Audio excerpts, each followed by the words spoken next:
What if the life you're living isn't the one you were meant to live? What if the pain you're hiding is the very thing that could set you free? This isn't just a story, it's a wake-up call. Because in the end, you only live once, and it's time you started living like it. Introduction: a journey beyond the ordinary. What if the life you're living isn't the one you were meant to live? What if the pain you carry is the very key to your purpose?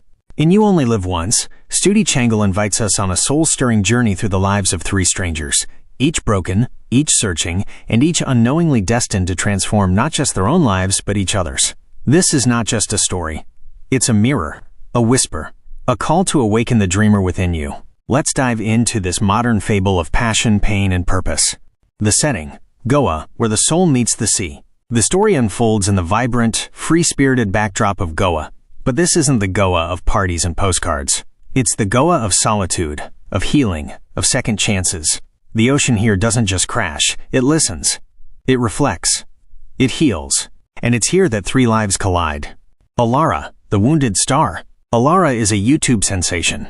To the world, she's confident, radiant, and successful. But behind the camera, she's crumbling. Haunted by a traumatic past and a broken relationship, she's lost her sense of self. Her fame feels hollow. Her smile, rehearsed. She comes to Goa not to find someone, but to lose herself. Yet, in the silence of the sea, she begins to hear her own voice again. Through her journey, we're reminded that healing isn't loud. It's quiet. It's messy. And it begins the moment we stop pretending we're okay. Lesson from Alara: you don't have to be whole to begin again. You just have to be honest. Arav, the dreamer who forgot to laugh. Arav is a stand-up comedian who's forgotten how to smile. Once full of dreams, he now drifts through life, weighed down by expectations and self-doubt. His jokes no longer land. His heart no longer soars. But when he meets Alara and Ricky, something shifts.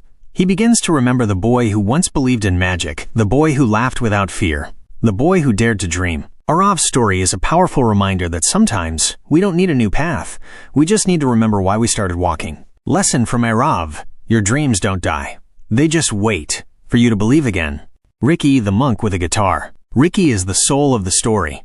A beach shack owner with a mysterious past, he lives life on his own terms. He's calm, grounded, and deeply intuitive, but he wasn't always this way. Ricky once chased success, only to be shattered by it. He lost everything, only to find himself. Now he lives simply, meditates daily, and helps others find their way. He becomes the anchor for Alara and Arav, guiding them not with advice, but with presence.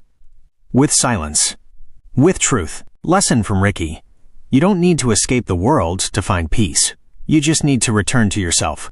The mystery of Elisha, a metaphor for the lost self. At the heart of the story is the disappearance of Elisha, a famous singer who vanished without a trace. Her story becomes the thread that ties the trio together.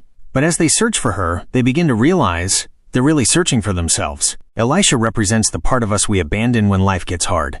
The voice we silence. The dream we bury. Finding her becomes a metaphor for reclaiming that lost part of our soul. Lesson from Elisha's journey: the answers you seek aren't out there.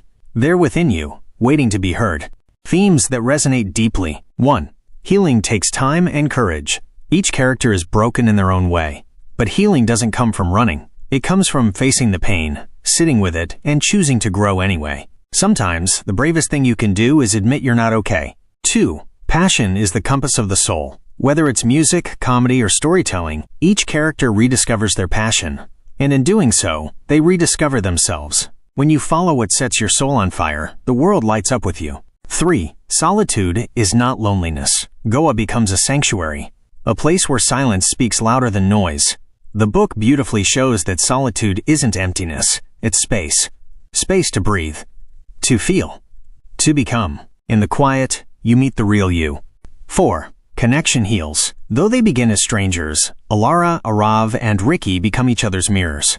Their bond reminds us that we don't heal alone. We heal in connection. In community.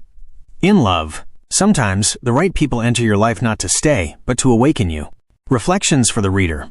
You Only Live Once isn't just a title, it's a truth. A reminder that life is fleeting, fragile, and fiercely beautiful. That we don't have to wait for permission to live fully. That we don't need to have it all figured out to begin. Here are a few questions the book invites us to ask ourselves. What part of me have I silenced? What dream have I abandoned? Who am I beneath the roles I play? What would I do if I truly believed I only live once?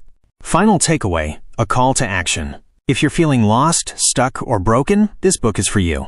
If you've forgotten how to dream, this book is for you. If you're ready to begin again, this book is for you. Because you only live once. And that's not a warning. It's a gift. Thanks for watching Audio Mentor, where every book brings you closer to a better you. If you found value in today's summary, don't forget to like, subscribe, and turn on the bell icon so you never miss a chance to grow.